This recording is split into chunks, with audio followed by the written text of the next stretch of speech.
అంటే ఒక పెద్ద హిందూ సమ్మేళనంగా దాన్ని భావిస్తారు. అది ఒక అంతా మన దేశం వైపు చూస్తుంది. మీకు ఏమనిపిస్తుంది సార్? కుంభమేళా చాలా గర్వంగా ఉంది. ఎందుకంటే భారతదేశం ఒక ఘనమైన సంస్కృతికి, ఒక ఉత్కృష్టమైన వారసత్వ సంపదకి ప్రతీక. అటువంటి భారతదేశంలో మనము అనాదిగా పుష్కరాలు జరుపుకుంటా ఉన్నాం త్రివేణి సంగమంలో. దాన్ని చాలా ప్రతిష్టాత్మకంగా తీసుకొని 45 కోట్ల మంది వాళ్ళ భక్తులు ప్రపంచవ్యాప్తంగా వస్తున్నారు. ప్రపంచవ్యాప్తంగా 45 కోట్ల మంది భక్తులు ఆ కుంభమేళాలో పవిత్ర స్నానం చేయడం కోసం, భగవంతుని ఆశీర్వాదం పొందడం కోసం వస్తున్నారు. అంతటి ప్రతిష్టాత్మకమైన కుంభమేళాని, ఎంత పెద్ద సంఖ్యలో వస్తున్న కుంభమేళాన్ని ప్రభుత్వం అంతా భారీ ఏర్పాట్లతో చేయడం అనేది చిన్న విషయం కాదు. సో అందరూ నేను ఈ సందర్భంగా కోరుతున్నది ఏంటంటే ఆంధ్రప్రదేశ్ ప్రజలకు కూడా ఒక్కసారి వెళ్ళి ఆ పవిత్ర స్నానాన్ని ఆచరించి భగవంతుడి ఆశీర్వాదం పొందాల్సిన ప్రపంచంలో వింతగా ఉంది. ఎందుకంటే ఇంత పెద్ద సంఖ్యలో 45 కోట్ల మంది కుంభమేళా సందర్భంగా ఈ వ్యవధిలో వస్తున్నారన్న విషయం ప్రపంచానికి అర్థం కాకుండా కొన్ని దేశాల జనాభా కన్నా ఎక్కువ. అటువంటిది ఇటువంటి కార్యంలో ఇన్ని కోట్ల మంది రావడం అనేది ప్రపంచానికి కొద్దిగా వింతగా ఉంది. అనేక విషయాల్లో భారతదేశం ప్రపంచ దేశాలకి అద్భుతాలకు నిలయం, మార్గదర్శకంగా కూడా ఉంది. అటువంటి ఘనమైన వారసత్వ సంపదను మన పూర్వీకులు ఎంతో అనుభవంతో రంగరించి మేళవించి అందించారు.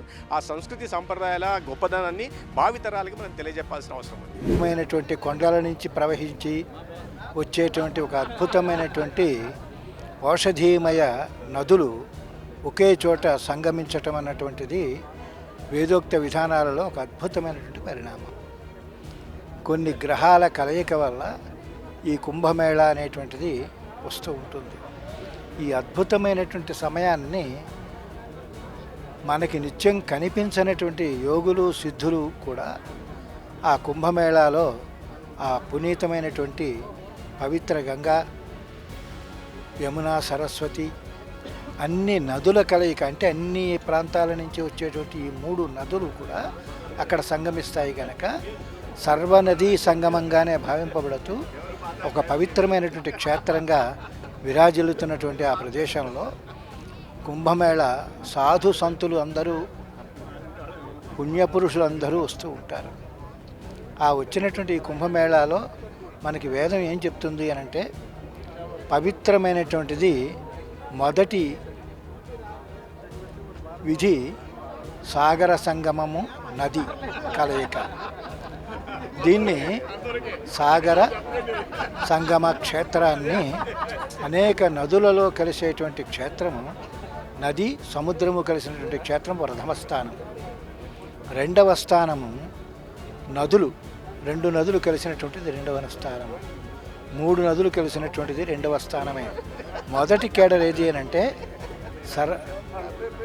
ఏ నది కలిసినా సరే సముద్రంలోనే కలుస్తుంది. నదీనాం సాగరో గతి అని అన్ని నదులు సముద్రంలోనే కలుస్తాయి. ఈ సముద్రంలో ఏ నది కలిసినా సరే సాగర సంగమము అంటూ ఉంటారు. వేదోక్తమైన విధానాల్లో సాగర సంగమము ఒక అద్భుత పవిత్ర క్షేత్రంగా భావింపబడుతుంది. రెండవది త్రివేణి, 3 నదుల కలయిక. ఇది మహాద్భుతమైనటువంటి పుణ్యక్షేత్రంగా, పుణ్యస్థలిగా భావింపబడుతూ ఉంటుంది త్రివేణి సంగమం. ఇక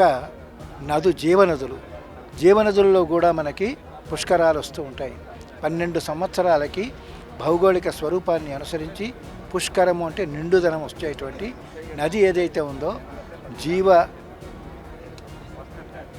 మూలికలతోటి నది పుట్టి అది వచ్చేటువంటి అద్భుతమైనటువంటి యోగము మనకి పుష్కరము కన్నా అద్భుత యోగము 3 పుష్కరముల యోగము కలిసినటువంటిది నదీ సంగమం, త్రివేణి సంగమం.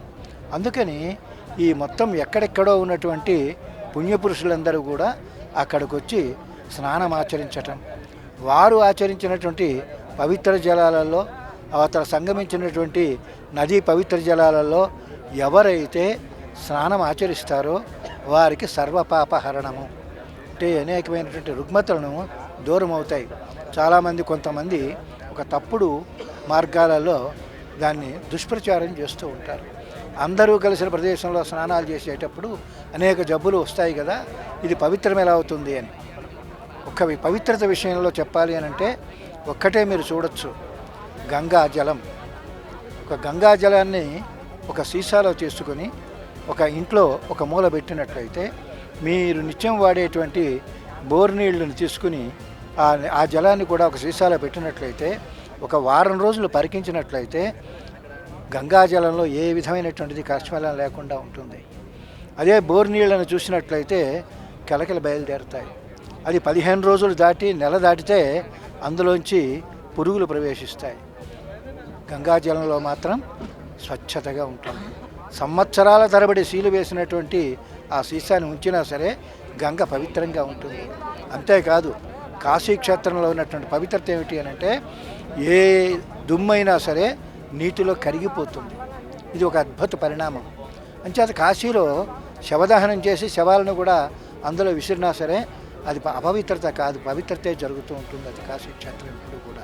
అంచేత ఈ మహిమలు చూడవలసినవి, చెప్పవలసినవి కాకుండా ప్రయోగించి ఎవరికి వాళ్ళే చూసుకున్నట్లయితే ఇంట్లో ఆ నీరు ఈ నీరు పక్కన పెట్టుకుని బ్యారేజ్ వేసుకుంటే వీటి పవిత్రత ఏదో మనకు తెలుస్తుంది. నన్ను గతంలో మనకి గంగా రథయాత్ర జరిగినప్పుడు కొంతమంది క్రైస్తవ సోదరీమణులు కూడా 2 గంగాజలం సీసాలు తీసుకుని గడగడా తాగేసి ఇప్పుడు నాకేమవుతుందండి అని అడిగింది ఆవిడ.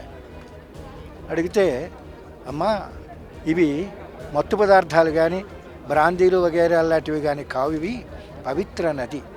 అంటే ఎలా తెలుస్తుంది అంటే ఇప్పుడు ఇందాకనే చెప్పినట్టుగానే అవి పరిశీలించుకోండి. మీ బోర్ నీళ్ళని గంగాజలాన్ని పక్కన పెట్టుకుని మీరు పరిశీలించుకున్నట్లయితే వాటి పవిత్రత మీకు తెలుస్తుంది. ఇంతకన్నా వేరే దృష్టి మీరు చూడక్కర్లేదు. మనకి ఏ విధంగానూ ఆధారం కూడా సాక్ష్యం కూడా అక్కర్లేదు పవిత్రతకి. అలాంటి పవిత్రత ఒక నదికి అంత పవిత్రత ఉన్నట్లయితే 3 నదుల మేల్కలయికలో ఉన్నటువంటి అద్భుతమైనటువంటి పవిత్ర నది సంగమం అది. అందుకు కుంభమేళ జరిగేది. పూర్వం నైమిషారణ్యంలో ప్రతి యుగములోనూ కూడా యుగాంతర సమయాలలో నైమిషారణ్యంలో కలుస్తారు. ఎందుకు నైమిషారణ్యంలో సాధు సంతులందరూ కలుస్తారంటే రానున్న యుగానికి సూచనల్ని, వేదోక్తమైనటువంటి సూచనలు ఇవ్వడం కోసం మేల్కలయికగా కలుస్తారు. నైమిషారణ్యం వెళ్ళిన వాళ్ళకి తెలుస్తుంది వేదం పుట్టిన ప్రదేశం నైమిషారణ్యం. ఎప్పుడు పుట్టింది వేదం అంటే కోట్ల సంవత్సరాల క్రితం పుట్టింది.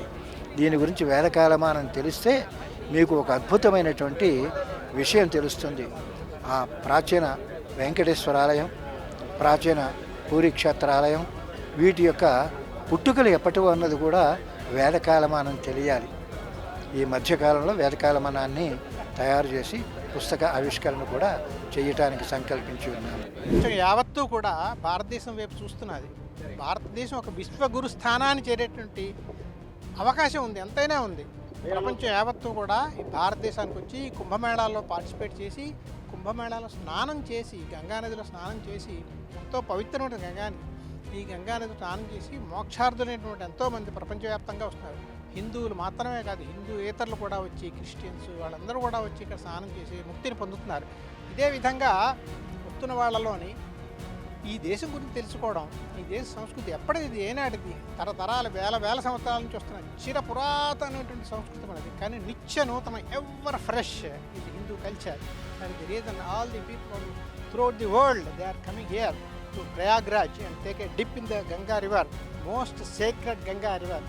అండ్ దే ఆర్ వీరందరూ మోక్షార్థులం మేమందరం అని చెప్పి, తర్వాత నాగా సాధువుల గురించి అందరూ కూడా చూస్తున్నారు ఏమిటిదని చెప్పి. ప్రస్తుతం పాకిస్తాన్లో వాళ్ళు కూడా ఎక్కువ మంది ఈ ఈ కుంభమేళా గురించి ఎక్కువ మంది కూడా బ్రౌజ్ చేస్తున్నారు ఇంటర్నెట్లోని. నాగా సాధువులు ఎక్కడి నుంచి వస్తారో తెలియదు, ఎక్కడికి వెళ్ళిపోతారో తెలియదు. అంతా కూడా ఒక విచిత్రమైనటువంటి ఒక నాగా సాధు సంప్రదాయం ఏదైతే ఉందో వీళ్ళందరూ కూడా మోక్షార్థులై వస్తున్నారు. కుంభమేళా ప్రతి వారు కూడా కుంభమేళాకి వెళ్ళి కుంభమేళాలో స్నానం చేసి అందరూ పునీతులు అవుతారని చెప్పి కోరుతున్నారు. ఏమాత్రం దోకలేదండి ఇది ఒక విశ్వగురు స్థానాన్ని మరి హైందవ సంస్కృతి ఏదైతే ఉందో మన సనాతన సంస్కృతికి మనం ఎటువంటి విధమైనటువంటి ఢోకా లేదు. చిరపుర ఎన్ని వేల సంవత్సరాలు బట్టి ఉంది, ఇదే విధంగా జరుగుతున్నది. ఇందాక చెప్పినట్టుగా uninvited crowds and crowds of people are coming. Uninvited, ఎవరు ఇన్వైట్ చేయలేదు వాళ్ళని, కానీ వస్తున్నారు. ప్రపంచవ్యాప్తంగా అనేక మంది వస్తున్నారు. అందరూ కూడా కొంతమంది అంటున్నారు దీనికి ఇంత ఖర్చు పెట్టాలా అని చెప్పి కొంతమంది అడిగారు. దీనికి 100 రెట్లు మళ్ళీ ఇన్కమ్ కింద వస్తున్న ప్రభుత్వానికి. ఫైనాన్షియల్గా చూసినప్పటికీ కూడా ఇది ఎంతో చాలా మంచి, దేశానికి కూడా చాలా మంచిది. దీని విధంగా అంటే ప్రపంచవ్యాప్తంగా మన దేశం యొక్క పేరు అందరికీ తెలుస్తుంది. ధన్యవాదాలు. ఈరోజు మనం చూసినట్టయితే భారతదేశం అనేది ఎంత ప్రాముఖ్యత కలిగింది సనాతన ధర్మం గురించి తెలుసుకోవాల్సిన చాలా విషయాలు ఉన్నాయండి. అంటే ఇప్పుడున్న యూత్ కానీ లేదంటే వాళ్ళందరూ ఏమనుకుంటారంటే డబ్బు మీదే పడి డబ్బు సంపాదన అని కాకుండా మన భారతదేశంలో ఏంటి తెలుసుకోవాలనేది చాలా ఇంపార్టెంట్ అండి. అన్ని దేశాలు ప్రపంచవ్యాప్తంగా భారతదేశాన్ని చూడడానికి కారణం ఇక్కడ సనాతన ధర్మం. ఇక్కడ ధర్మం అనేది ఎలా ఉంటుంది, మనిషి బతకాలంటే ఏ ఏ విషయాల్లో ఉండాలి. అలానే భారతదేశంలో ఇప్పుడు మనం జరుగుతున్న కుంభమేళా చూసుకుంటే నలుమూలల నుంచి ఎన్నో ప్రపంచవేత్తలు అందరూ కూడా వస్తున్నారన్నమాట. మీరు ఇప్పుడు చూసుంటారు చాలామంది సీఈఓస్, సాఫ్ట్వేర్ కంపెనీస్ వాళ్ళు పెద్ద పెద్ద ఇండస్ట్రియలిస్ట్స్ కానీ వీళ్ళందరూ అమెరికన్ అంత పెద్ద పెద్ద దేశాల నుంచి వాళ్ళవన్నీ వదులుకొని భారతదేశం ప్రాముఖ్యత తెలుసుకొని మనం గ్యారంటీ సనాతన ధర్మం అనేది భారతదేశంలో ఉంది, ఈ ప్రపంచం మొత్తం భారతదేశం నుంచి స్టార్ట్ అయిందని తెలుసుకోవడానికి కుంభమేళా చాలా ఎగ్జాంపుల్ అండి. ఇప్పుడున్న యూత్ అందరూ కూడా మనం ధర్మాన్ని గురించి పోరాడాలండి, డబ్బు గురించి కాదు. అంటే అల్టిమేట్గా మనం మోక్షాన్ని పొందాలి అంటే మన కంపల్సరీగా మనకి మోక్షాన్ని ఇచ్చేది ధర్మం ఒక్కటే. అంటే సనాతన ధర్మంలో భారతదేశ గొప్పతనం అంటే ఇప్పుడు మనం చూసుకోవచ్చు ఇక్కడ విజ్ఞాన భారతి అనేది. అంటే మన భారతదేశంలో ఉన్న ఎవరైతే భారతీయులు ఉన్నారో సనాతన ధర్మం గురించి తెలుసుకోవాలంటే మనం కంపల్సరీగా ఆర్ఎస్ఎస్ ఎగ్జాంపుల్ చెప్తున్నాను, రాష్ట్రీయ స్వయం సేవక్ సంఘ్. అంటే మనం పుట్టింది ఎందుకు, మనం ఏం అవ్వాలి అనుకుంటున్నాం అనేది ఇలాంటి ఏవైతే ఇప్పుడు జరుగుతున్న కుంభమేళాలో తెలుసుకోవాల్సిన చాలా విషయాలు ఉన్నాయండి. అందరూ చాలామంది భారతదేశం నుంచి వెళ్తున్నారు, వేరే దేశాల నుంచి వస్తున్నారు. అసలు మనం భారతీయులు అయి ఉండి మన ప్రాముఖ్యత ఏంటి, మన కుంభమేళా గురించి ఎందుకు తెలుసుకోవాలనేది ప్రతి యూత్ తెలుసుకోవాలండి. అంటే చాలామంది ఇప్పుడు యూత్ ఏంటంటే డబ్బు సంపాదించడం, చాలా వ్యసనాలు వెళ్ళిపోవటం. అంటే ఇప్పుడు మనం చెప్పాలంటే కలియుగంలో ఉన్నాం. కలి అనేది ప్రవేశించినప్పుడు కలి అనేది ఏంటంటే ప్రతి ఒక్కరిలో వెళుతుందండి. అంటే ఇంత ముందు యుగంలో ఉండేటప్పుడు ధర్మం అనేది రెండు రకాలుగా ఉండేది. ఇప్పుడు ఏంటంటే ఒకే మనిషిలో చెడు అండ్ మంచి రెండు ఉంటాయన్నమాట. అంటే ఎక్కువ చెడు ప్రభావాన్ని తీసుకొని వెళ్తుంటాయి. కానీ ఎప్పుడైతే ఈ కుంభమేళా లాంటిలో ఈ సనాతన ధర్మం గురించి తెలుసుకున్నప్పుడు మన మనిషిలో ఈ రెండు ఉన్నాయనేది తెలుసుకోవడం ఎలా అంటే మనం కంపల్సరీగా సనాతన ధర్మాన్ని ఫాలో అయితేనే తెలుస్తుందండి. అది ప్రతి ఒక్క యూత్కి కూడా చాలా మంచి అవసరం అండి. Thank you sir. Hari Sriram. ఇప్పుడంటే మనం కుంభమేళాకి 144 సంవత్సరాల తర్వాత ఈ కుంభమేళా అనేది వచ్చింది. ఇప్పటి వరకు మనకేంటంటే కుంభమేళా నుంచి మనం తెలుసుకోవాల్సింది ఏంటంటే ఈ రోజు వరకు సుమారు 20 కోట్ల మంది ఆల్రెడీ ఆ గంగమ్మలో స్నానం చేసి పునీతులయ్యారు. అందులో మీరు ఎవరైనా మీరు బ్రాహ్మణులా, మీరు క్షత్రియులా, మీరు వైశ్యులా, మీరు శూద్రులా అని అక్కడ లేదు. అంటే మన సనాతన ధర్మంలో ఉన్నది ఏంటంటే కుల వ్యవస్థ అనేది లేదు. మనం అందరం కలిసి బతకటం, అందరం కలిసి మన రూపాలను పెట్టి మనం చేసుకోవటం అనేది ఉంది. దాన్ని ఏం చేశారంటే బ్రిటిషర్స్ ఏం చేశారంటే మనల్ని విడగొట్టాలనేటువంటి ఒక కార్యక్రమంతో వీళ్ళు విడగొట్టారనమాట. మనల్ని ఏం చేశారు, కులాల వారీగా విడగొట్టారు. దాన్ని తర్వాత వచ్చినటువంటి కాంగ్రెస్ కానీ కమ్యూనిస్టులు కానీ ఏం చేశారంటే మనల్ని కలిసి ఉంటే సనాతన ధర్మంలో మనం కలిసి ఉంటే మనల్ని ఏమీ చేయలేని ఉద్దేశంతో మన కులాల వారీగా మనల్ని విడగొట్టడం అనేది చేశారు. ఈరోజు 20 కోట్ల మంది ఎవరైతే పుణ్య స్నానాలు చేశారో వాళ్ళ ఏ కులం అనేది ఎవరికీ తెలియదు. సో అక్కడ లేదు. కానీ అక్కడ 6,500 కోట్ల రూపాయలతోటి అత్యద్భుతంగా ఏర్పాట్లు చేస్తే దాని గురించి కూడా ఏడుస్తున్నారు. ఈవేళ దాని ద్వారా వచ్చేటువంటి ఉపాధి 2.5 లక్షల కోట్ల రూపాయల ఉపాధి వస్తుంది. అక్కడ డెవలప్మెంట్ జరిగింది. ప్రజలకు ఏముందంటే అభివృద్ధి ఫలాలు అందుతున్నాయి. మనం అందరం ఒక్కటే అనేది అందరినీ ఒక సంకేతం వెళ్ళింది. మనకేంటంటే కులం తెలియదు, ఏం తెలియదు. మనం వెళ్ళాలి, అక్కడికి వెళ్ళి ఆ గంగమ్మ తల్లిలో మనం స్నానం చేయాలి, మనం పునీతులు అవ్వాలి. ఈ కుంభమేళాలో మనం స్నానం చేయడం ద్వారా మన తరాలను తరించాలి, మన తరాలను కూడా తరింపజేయాలనేది ఒక మెసేజ్ని మన వాళ్ళు ఇవ్వగలిగారు. ఇది కుంభమేళా యొక్క విశిష్టత అండి. దీన్ని అది 144 సంవత్సరాల తర్వాత రావటం మనం ఏముందంటే మన ప్రతి హిందువు బంధువు కూడా అవకాశం ఉంటే అక్కడికి వెళ్ళటం, అందులో స్నానం చేయటం వల్ల ఏంటంటే మనం తరిస్తాము, మన పూర్వీకులు తరిస్తారు, మన భావితరాలు తరిస్తాయి, మన భారతీయులందరూ తరిస్తారు. సో మన భారతదేశం బాగుంటుంది. సో మీ అందరినీ నేను కోరుకునేది ఏంటంటే ఈ కుంభమేళాకి వెళ్ళండి, మన సంస్కృతిని కాపాడండి. మన సంస్కృతికి నిలయం ఒక భారతదేశం మాత్రమే ఉంది, వేరే ప్రపంచంలో ఏదీ లేదు. హిందువులకు దేశం భారతదేశం ఒక్కటే ఉంది. సో మనం అందరం కలిసి ఉండాలి. మనం కలిసి ఉండి అఖండ భారతానికి మనం అందరం కలిసి ప్రయత్నం చేయాలి. జై భారత్, వందే మాతరం, జై హింద్, జై శ్రీరామ్. నా పేరు బ్రహ్మాజీ. గుడిలో స్కూల్లో ఉపాధ్యాయుడిగా పనిచేస్తున్నాను 20 సంవత్సరాల నుంచి. కుంభమేళా గురించి మీకు చెప్పాలి. ముఖ్యమైనటువంటిది సుమారు కోటాను కోట్ల మంది భారతీయులని ఇవాళ కలిపేటటువంటి ఒక జీవధార కుంభమేళ. విశేషంగా చెప్పుకోవాల్సి వస్తే కులాలకు కానీ మతాలకు కానీ అతీతంగా మన యోగి ప్రభుత్వం నిర్వహిస్తున్నటువంటి కుంభమేళాలకి ప్రపంచవ్యాప్తంగా కోట్లాది మంది జనం రావడం వెనుక ఒకే ఒక విశేషం ఉంది. ఏదైనా ఒక జాతి మనుగడ సాగించాలన్నా, లేదంటే ఆ జాతి సజీవంగా బ్రతికున్నానన్నా కలిసి ఉంటే కలదు సుఖం. అటువంటిది హిందూ మనస్తత్వం. అది హిందూ అనేది అందరినీ బంధువుగా భావిస్తారు.